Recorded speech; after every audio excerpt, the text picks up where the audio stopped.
이제 신명기 28장은 한편으로 보면 좀 두려운 말씀이고 한편으로 보면 축복의 말씀인데, 우리가 27장 또 29장에 가서 우리가 볼 때 이 말씀에는 뭐가 있다? 하나님의 율법을 지키는 자와 지키지 않는 자에게 뭐로 나눠진다? 축복과 저주로 나눠진다는 거죠.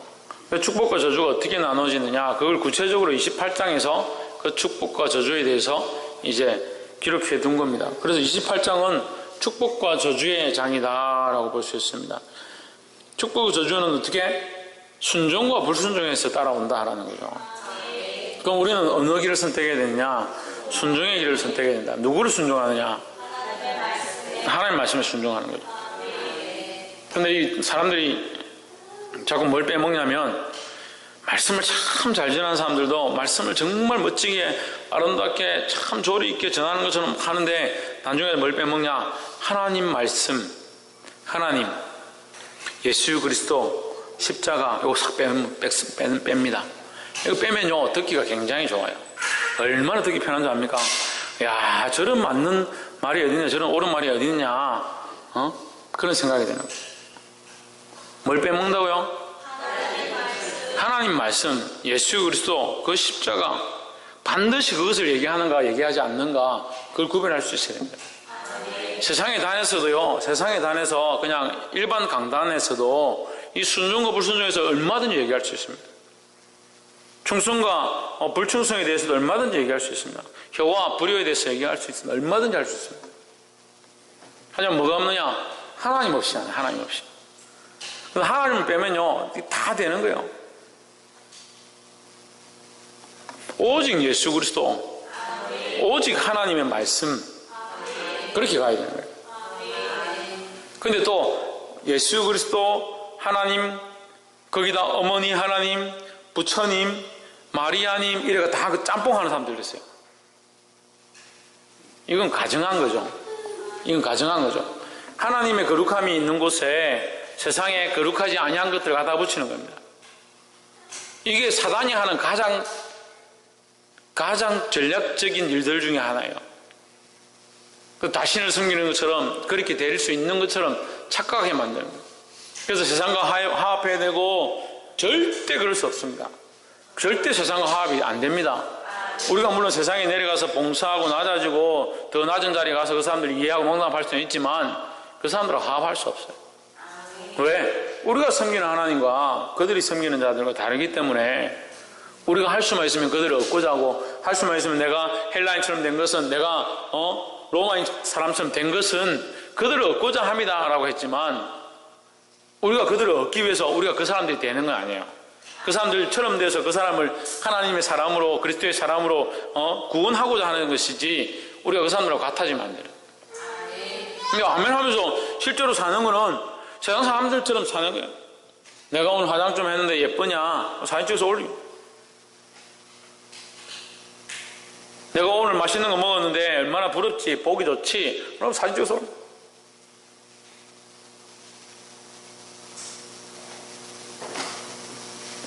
그런 일들 가운데 과연 이것이 하나님을 기쁘시게 하는가? 나의 어떠함을 드러내는 것인가? 고민하지 않습니다. 특별히 기도하는 사람들이, 하나님 앞에 나와서 깨어있다고 하는 사람, 말씀 앞에 서 있는 사람들이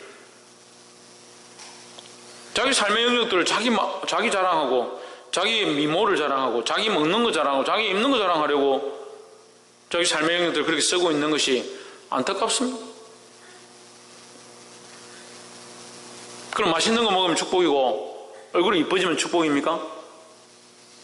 그럼 태어날 때부터 못생긴 사람은, 못생긴 기준 어디 있는지 못생긴 기준 어디 있는지 모르겠지만, 태어날 때부터 저처럼 입이 좀 튀어나오고 치아가 발달한 사람들은 사진 찍어서 올릴 이유도 없겠네. 그럼 여러분들의 기준으로 하면 나는 가장 하나님의 영광을 드러내지 못하는 사람입니까? 근데 왜 그런 기준들을 가지고 사냐고요. 여러분들이 살고 있는 그 삶의 모양들이 그렇다니. 어떻게 하면 한 사람을 얻을까? 어떻게 하면 그 한 사람을 예수 그리스도의 사람이 되게 할까? 어떻게 하면 한 영혼을 구원할까? 그런 가치관으로 살아라니까요. 그래서 SNS가 필요한 거라고 했잖아요. 그 SNS를 그렇게 쓰는 사람이 누가 있습니까? 가스든 페이스북이든.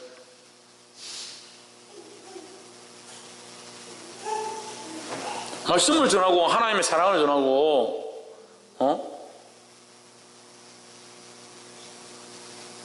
그래서 내가 제일 아끼는 신의경 페이스북 봐가 거기 인스타그램 보고 거기 하나님 사랑해서 전도하려고 힘쓰는 별로 안 보여요. 별로 안 보여.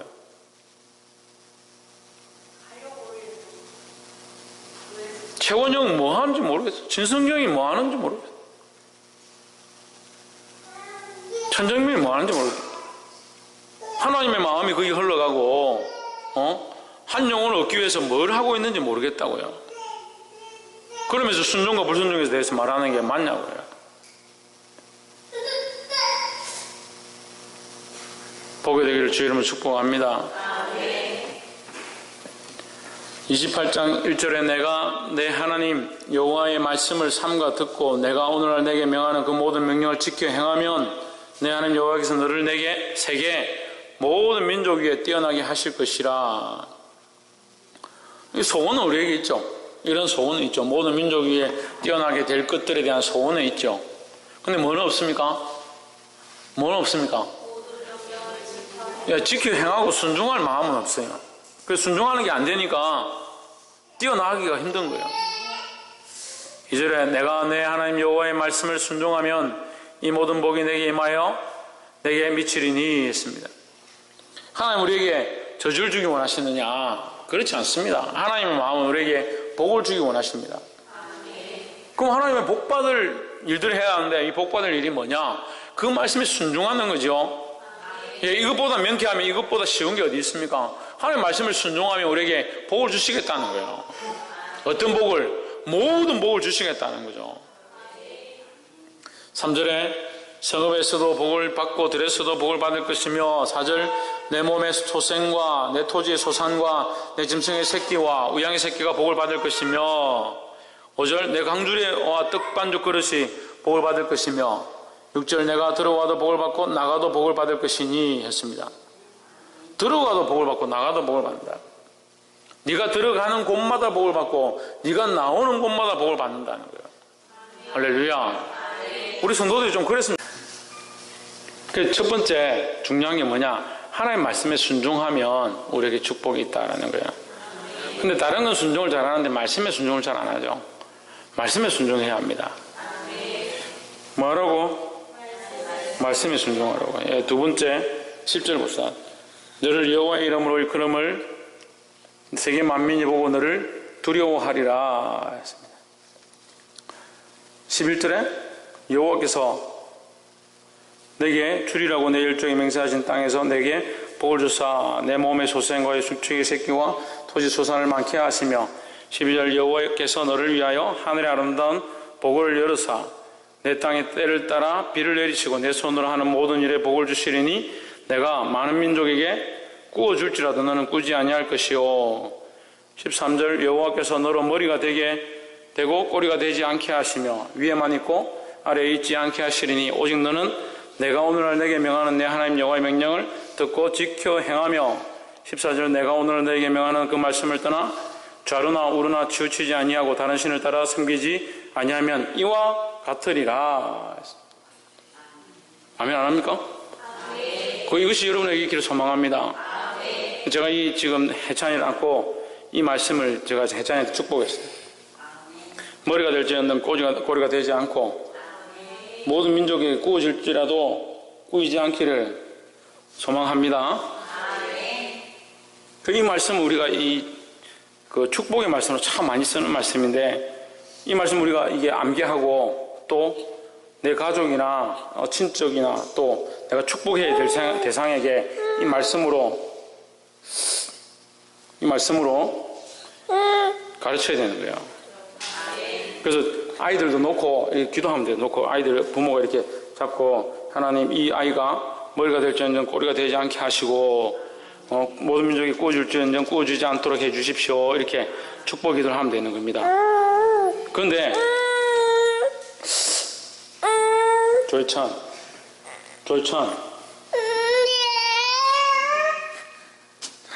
그런데 15절부터 보면 내가 만일이라고 했습니다. 14절까지는 하나님께서 축복의 말씀을 하셨습니다. 근데 15절부터 뭘 하느냐? 저주를 얘기하는 거예요. 저주를. 15절부터 내가 만일 내 하나님 여호와의 말씀을 순종하지 아니하여 내가 오늘 내게 명하는 그 모든 명령과 규례를 지켜 행하지 아니하면 했습니다. 그럼 뭐다? 저주가 내게 임하여 했습니다. 근데 이 저주가 어떻느냐? 이게 참 골치 아픈 거예요. 저주가 뭐냐면 19절 한번 보시죠. 내가 들어와도 저주를 받고 나가도 저주를 받으리라. 19절에 말씀이 특이하죠? 무슨 기억이 납니까? 왜 들어와도 복을 받고 나가서 복을 받는다는데 여기 똑 반대로 해놨어요. 들어가도 저주를 받고 나가도 저주를 받으리라. 그러니까 복을 받는 것과 저주를 받는 것은 똑같은 문제 앞에서 이것이 공이죠. 똑같은 일을 행하면 복을 받고 그것을 행하지 않으면 저주를 받는 거예요. 저주와 축복이 똑같다는 거예요. 똑같다는 거예요. 그러니까 저주의 개념, 우리에게 주시는 하나님이 저주는 이러한 것이라면 축복도 이러한 것인데 우리가 순종하면 똑같이 축복을 받고 불순종하면 저주를 받는 거예요. 그래서 하나님 주시는 하나님의 마음 뭐다? 하나님 우리에게 뭘 주길 원한다? 저주 주길 원한다? 복 주시기 원하니까 이 말씀을 가르쳐 줬죠. 복 주시기 원하니까 우리에게 계명을 줬죠.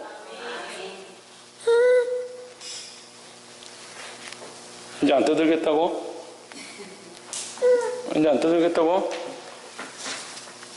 엄마가 갈까?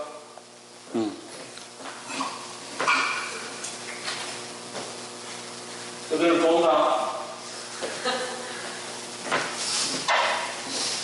예, 세계 최초로 아기를 안고 설교했네. 우리에게 저주와 복을 따로 주는 게 아니라 하나님 우리에게 저주와 복을 주시려고 앞에 갖다 놓은 거예요. 이거 갖다 놨는데 우리가 이것을 선택하면 되는 겁니다. 복과 저주를 선택하라고 우리에게 가르쳐 주시지 않았습니다. 너는 복을 선택해라, 너는 저주를 선택해라, 그렇게 하지 않았습니다. 야, 너는 예쁘니까 복을 선택하고 너는 못생겼으니까 저주를 선택해라, 그렇게 하지 않았습니다. 복과 저주의 기준은 뭐냐? 우리가 그 말씀을 순종하는가 순종하지 않는가라는 거예요. 할렐루야. 이것이 오늘날 우리에게도 유효한 줄 믿습니다. 그래서 우리는 하나님 앞에 어떻게 해야 되냐? 순종해야 된다는 거야. 마지막으로 우리 58절 한번 봅시다. 58절. 내가 만일 책에 기록한 이 율법의 모든 말씀을 지켜 행하지 아니하고 내 하나님 여호와라 하는 영화롭고 두려운 이름을 경외하지 아니하면 했습니다. 뭐 하지 아니하면? 경외하지 아니하면. 경외라는 뭡니까? 네, 가장 두려워하면서 가장 사랑하는 겁니다. 하나님을 가장 두려워하고 하나님을 가장 사랑한다는 거예요. 그러니까 하나님께서 우리에게 얼마든지 저주하며 우리를 망하게 하실 수 있는 분인 줄 알고 어떻게 해야 되냐? 그 말씀을 순종해야 된다, 지켜 행해야 된다는 겁니다. 이게 얼마나 두렵냐면요, 53절 한번 보십시오. 내가 대적에게 에워싸이고 네가 불순종하면 어떤 저주가 있느냐? 내가 대적에게 에워싸이고 맹렬히 쳐서 곤란케 함을 당함으로 내 하나님 여호와께서 내게 주신 자녀 곧 내 몸의 소생의 고기를 먹을 것이라 하겠습니다.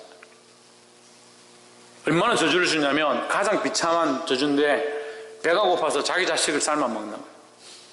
성경에서요 가장 비참한 장면이 자기 자식을 삶아 먹는 거예요. 그러니까 하나님께서 가장 가정히 여기시는 장면이 뭐라고 했습니까?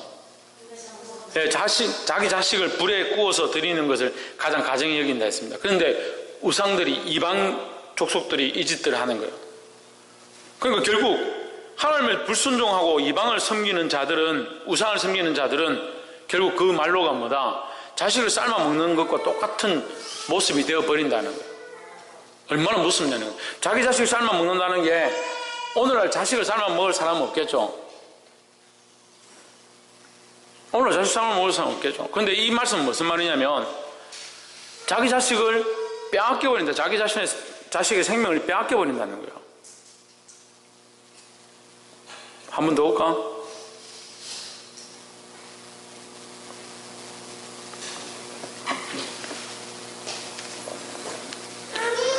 보게 되기를 소망합니다. 그래서 우리가 가져야 될 가장 중요한 것은 뭐냐? 하나님을 경외하는 마음이다라는 거예요. 58절 다시 한번 봅시다.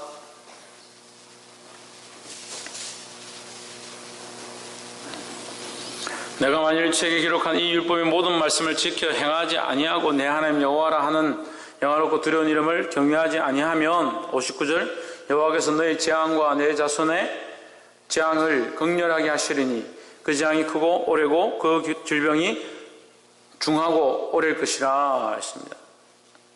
하나님 우리에게 복을 주시기 원하는데 우리가 그 말씀을 순종치 아니하면 우리의 결국은 뭐냐? 망하는 거죠. 재앙이라는 거죠. 그런데 우리가 가져야 될 마음의 가장 중요한 자세가 뭐냐? 경외하는 자세라는 거예요. 할렐루야. 그래서 하나님을 두려워하고 하나님을 가장 사랑할 수 있는 이 경외의 자세, 하나님을 예배하는 자세로 우리 삶을 바꿈으로 그 말씀에 순종하고 그 말씀대로 살기를 소망합니다. 그 말씀에 순종하고 그 말씀대로 사는 것은 곧 뭐다? 하나님을 두려워하고 그 말씀을 두려워하는 거예요. 그래서 그 말씀 앞에 그 말씀 사랑해서 순종하기 시작하는 거죠. 그럼 뭐가 됩니까? 이 삶이 말씀에 순종하고 말씀대로 살아가니까 하나님을 경외하는 것이 삶에 나타난다. 그럼 삶이 뭐가 됩니까? 삶이 예배가 되는 겁니다. 할렐루야. 그래서 우리 삶이 예배가 되고 우리가 가진 많은 것들 통해서 하나님을 영화롭게 하고 할 수만 있으면 한 생명 한 생명이라도 살리고자 하는 그런 모습들이 있어야 된다는 거예요. 사랑하는 성도 여러분, 우리가 이 하나님의 말씀을 순종하여 주님 주시는 크신 복을 받고 또 열방 가운데서 높아지고 또 수많은 생명들을 주님 앞으로 이끌어드리는 저와 여러분 되기를 주의 이름으로 축복합니다. 기도하겠습니다.